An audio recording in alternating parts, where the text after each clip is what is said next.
तो चलिए ध्यान दीजिए,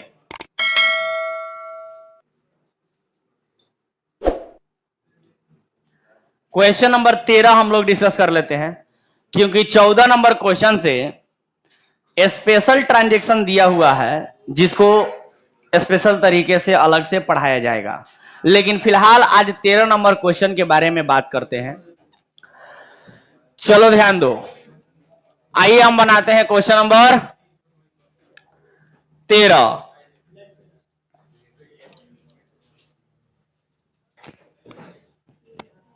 निकालो सब लोग, कॉपी निकालो, किताब निकालो, क्वेश्चन नंबर 13 निकालो।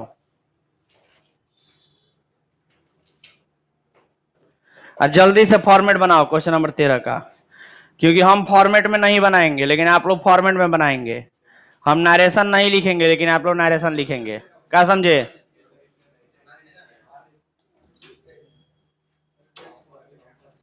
जल्दी करो, फॉर्मेट खींचो, बाकी का जो प्रोसेस होता है फटाफट शुरू करो। तो आइए शुरुआत करते हैं क्वेश्चन नंबर 13 का। तो चलिए जल्दी जल्दी हमको बताना शुरू कीजिए। आप लोग फॉर्मेट में बनाएंगे, हम यहां नहीं बना रहे हैं फॉर्मेट में। आप लोग नरेशन जरूर लिखेंगे, हम नहीं लिखने जा रहे हैं, ठीक है? चलिए, तो सवाल नंबर 13, क्वेश्चन नंबर 13 बताएंगे। डेट वाइज दिया है कि serial number wise? Date wise दिया है। तो बोलिए पहला डेट कौन सा है? 2022 दिसंबर 1। चलिए बताइए क्या बोला है दिसंबर 1 को? MS Hima started business with cash, यानी एमएस हीमा जो है, हेमा बोलेंगे उसको, है ना, उन्होंने नगद से व्यवसाय प्रारंभ किया है, शुरू किया है। तो चलिए बताइए, नगद से व्यवसाय शुरू हुआ है तो जर्नल एंट्री क्या होना चाहिए? बोलो ना। Cash account debit to capital account. किसी को दिक्कत? Cash account debit to capital account. रुपया बता सकते हो? 1 लाख रुपया। Very good sir. चलिए पहला ट्रांजैक्शन हुआ क्या? किसी को डाउट पहले ट्रांजैक्शन में? चलो दूसरा ट्रांजैक्शन बताओ। दिसंबर 2 को क्या हुआ है? Open A bank account with SBI, यानी एसबीआई के साथ बैंक अकाउंट खोला गया। सिंपली बैंक अकाउंट खोलने का वही एंट्री होता है जो बैंक में जमा करने का होता है। इसका मतलब एंट्री क्या होगा? Bank account debit to cash account. रुपया बताओ? 30,000 रुपया। कोई डाउट? बोलो ना। किसका? एसबीआई के साथ बोले तो लिख सकते हैं, कोई दिक्कत नहीं। एसबीआई बैंक अकाउंट भी लिख सकते हैं, यहां पर एसबीआई का नाम भी लिख सकते हैं। एसबीआई बैंक अकाउंट ऐसे भी लिख सकते हैं, कोई दिक्कत नहीं है, ठीक है? SBI bank account debit to cash account. चलिए दिसंबर 2 के बाद बताएंगे अगला कौन सा है? दिसंबर 4। क्या हुआ है दिसंबर 4 को? परचेज गुड्स फ्रॉम आंसू, यानी आंसू से माल खरीदा है। बताएंगे नगद में है कि उधार में? उधार में है ना। उधार में है तो माल खरीदे है ना। माल खरीदे हैं तो परचेजेस अकाउंट डेबिट। आंसू से उधार में खरीदे हैं तो उसका नाम लिखेंगे ना, तो टू आंसूज अकाउंट। कोई दिक्कत? रुपया बताओ? 20,000, 20,000। कोई दिक्कत किसी को? नहीं ना। चलो अगला बताओगे? दिसंबर 4 के बाद दिसंबर 6 को बताओ। Sold goods to Ram for cash, यानी राम को बेचा, राहुल को बेचा, लेकिन फॉर कैश, यानी नगद में बेचा। तो राहुल को नगद में बेचा है ना, तो पैसा आएगा, माल जाएगा, बस। और क्या? तो पैसा आएगा तो कैश अकाउंट डेबिट, माल जाएगा तो very good to sales account. सब लोग आंसर बताने का प्रयास करें, केवल छापने में व्यस्त ना रहे, ठीक है? आंसर बताने का प्रयास करना है, डाउट हो तो पूछ लेना है, ठीक है? लिखने का काम बाद में। चलिए बताइए, रुपया बताइए? 15,000। चलिए सर, दिसंबर 6 के बाद दिसंबर 10 बताइए। दिसंबर 10 को क्या हुआ है? Bought goods from Tara for cash, यानी तारा से नगद में माल खरीदा, तो माल खरीदे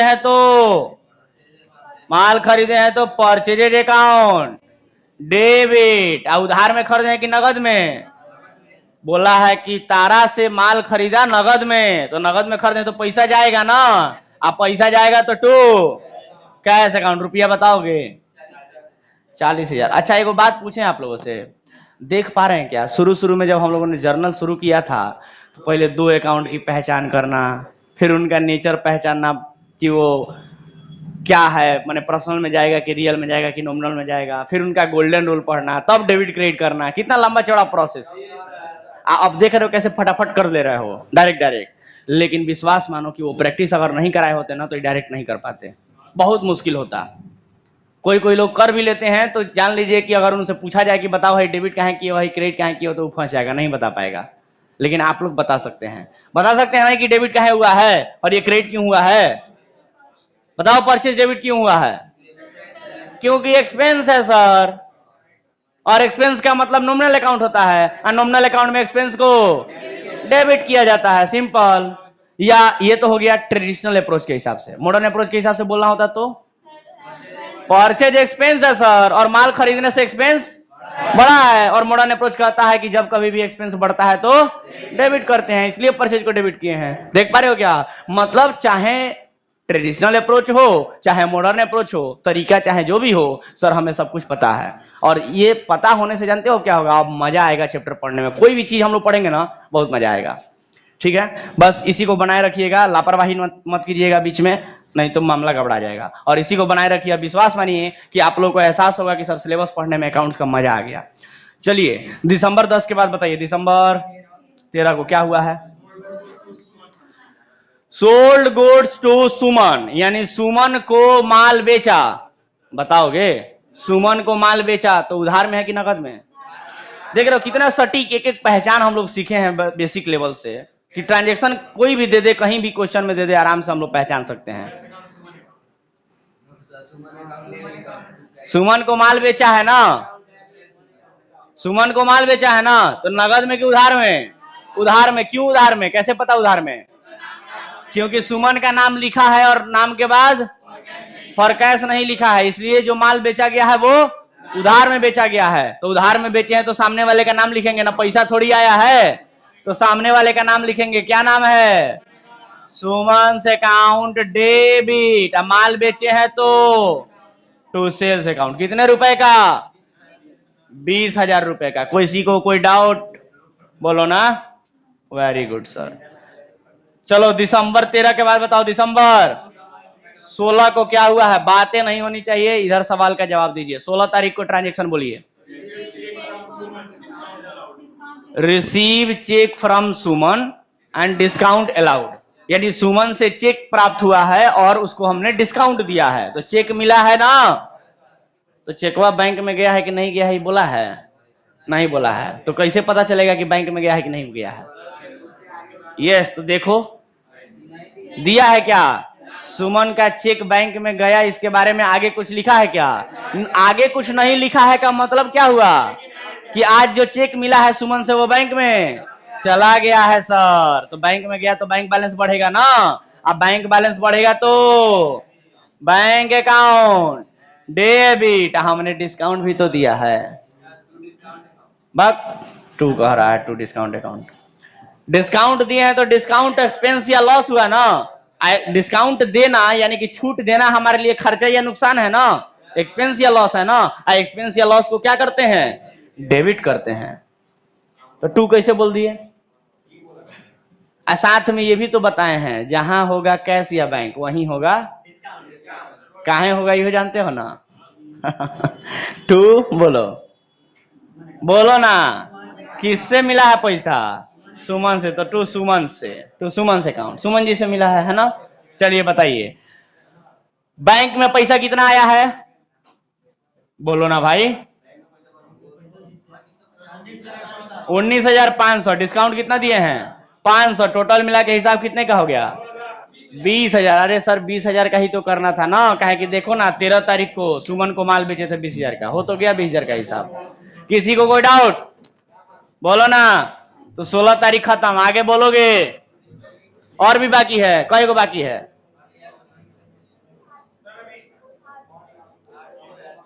अभी इसके बाद कई गो बाकी है? अभी 8 गो और बाकी है। इतना बड़ा क्वेश्चन है भाई साहब, तो हम जगह काहे नहीं लिए और ज्यादा। अच्छा इधर आ जाएगा, आ जाएगा, आ जाएगा, डोंट वरी, आ जाएगा। चलो बताओ, यहाँ पे एक और यहाँ लिख देते हैं ताकि इधर सही रहेगा। एगो बोलो और लिख देते हैं। दिसंबर 20 क्या हुआ है? दिसंबर 20 को बताओ तो। चेक गिवन टू आंसू ऑन अकाउंट, यानी आंसू को चेक दिया गया है तो हमारा बैंक बैलेंस घटेगा ना। आंसू को दिए हैं तो आंसू रिसीवर हो गया ना, तो डेबिट द रिसीवर, आंसू को डेबिट कर देंगे। एंट्री बोलो, आंसू अकाउंट डेबिट। चेक दिए हैं तो टू बैंक अकाउंट। डिस्काउंट भी मिला है? डिस्काउंट नहीं मिला है। चलो तो रुपया बता दो, रुपया कितना होगा? रुपया 10,000। कोई दिक्कत नहीं ना? अच्छा आंसू से हम लोग माल खरीदे थे क्या? कितने का माल खरीदे थे? 20,000 का। देखो 4 तारीख को 20,000 का माल आंसू से खरीदे थे, उसमें से अभी सिर्फ 10,000 रुपया दिए हैं, 10,000 रुपया बाद में देंगे। इसीलिए बोला है कि चेक इशू टू आंसू ऑन अकाउंट। ऑन अकाउंट माने जो भी उसका हिसाब था। चलो आओ टॉपिक पे आते हैं। तो 20 तारीख तक तो हम लोगों ने कर लिया है, किसी को डाउट नहीं है। 20 के बाद आगे बढ़ते हैं। 20 तारीख के बाद कोई बताएगा? 20 तारीख के बाद आगे बढ़ते हैं और लिखते हैं, बोलो तो। रेंट पेड बाय चेक, यानी कि चेक के द्वारा भुगतान किया किराए का। तो किराया दिए हैं ना, तो किराया दिए हैं तो 20 तारीख के बाद दिसंबर 22 को। तो रेंट दिए हैं तो रेंट तो खर्चा है, खर्चा है तो rent account debit. To cheque से दिए हैं तो टू बैंक अकाउंट। कितना रुपया? रुपया बताओ ना। 2,000 रुपया। कोई दिक्कत किसी को? ठीक है। चलो अब 22 तारीख के बाद बोलो। दिसंबर 23 डिपोजिटेड इनटू बैंक, यानी बैंक में जमा किया। बैंक में तो बैंक में जमा किया तो बैंक बैलेंस बढ़ेगा ना। बैंक तो एसेट है, बढ़ेगा तो बढ़ेगा तो डेबिट। तो बैंक अकाउंट डेबिट। हमारे पास से क्या गया? कैश। कैश गया तो टू कैश अकाउंट। किसी को दिक्कत? रुपया बताओगे? 10,000 रुपया। किसी को दिक्कत? चलो दिसंबर 23 के बाद बताओ। दिसंबर 25 को क्या हुआ है? मशीन परचेज फ्रॉम परिज्ञा, यानी परिज्ञा से मशीन खरीदा है। नगद में कि उधार में? नगद में कि उधार में? नगद में कि उधार में? अरे नाम दिया है, नाम के बाद फॉर कैश नहीं दिया है का मतलब उधार में। उधार में खरीदे हैं क्या? मशीन। तो मशीन खरीदे हैं तो मशीन आएगा ना। मशीन आएगा तो मशीन अकाउंट डेबिट। उधार में खरीदे हैं तो सामने वाले का नाम क्या है? परिज्ञा अकाउंट। कोई दिक्कत? अरे बोलो ना भाई। रुपया बताओगे? 10,000। कोई डाउट किसी को? बोलो। चलो तो ये भी हो गया 25 तारीख को। आगे बोलो। 25 के बाद दिसंबर 26 को क्या हुआ है? ट्रेड एक्सपेंस, यानी व्यापारिक खर्चे।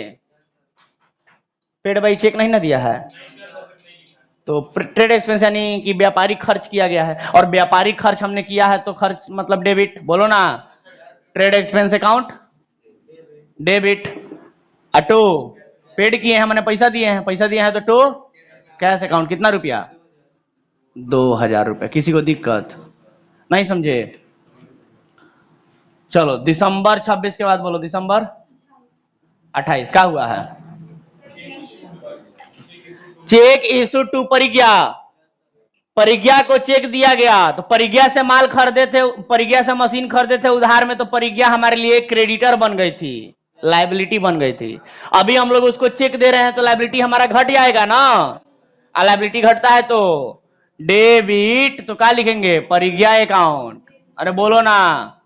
परिज्ञा अकाउंट। बोलो Parigya account debit. To cheque दिए है ना, तो Parigya account debit to bank account, cheque लिखते हैं। कितना रुपया? अरे बोलोगे परिज्ञा को कितना का चेक दिए हैं? अरे 10,000 का मशीन खरीदे थे तो 10,000 ना देंगे और कितना देंगे? बोलो, कोई दिक्कत? चलो 28 के बाद बताओगे। दिसंबर 29 को क्या हुआ है? Paid telephone expense by cheque, यानी टेलीफोन एक्सपेंस चेक के द्वारा पेमेंट किया गया। तो टेलीफोन एक्सपेंस तो एक्सपेंस है ना सर, एक्सपेंस को क्या करते हैं? डेबिट। तो क्या लिखेंगे?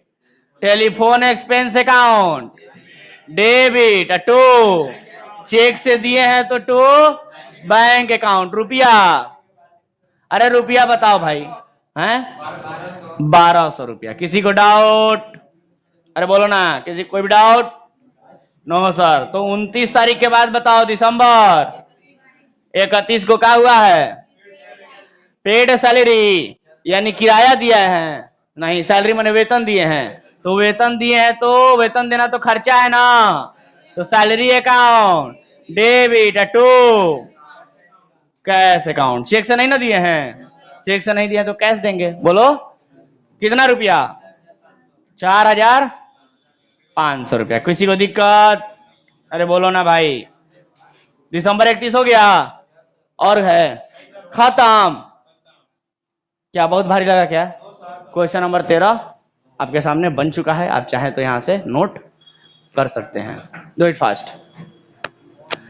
देखो कॉन्सेप्ट अच्छे से सीख गए हो, अब कुछ भी पढ़ोगे आसान लगेगा। बस मॉडर्न अप्रोच और ट्रेडिशनल अप्रोच दोनों दिमाग में रखना। ट्रेडिशनल अगर नहीं भी रख पाते हो तो मॉडर्न तो जरूर रखना दिमाग में। समझिए बात। अगर मॉडर्न अप्रोच सीखे हो अच्छे से, सारे सवालों का जवाब दे सकते हो, कोई दिक्कत नहीं है। ठीक है, जल्दी करो।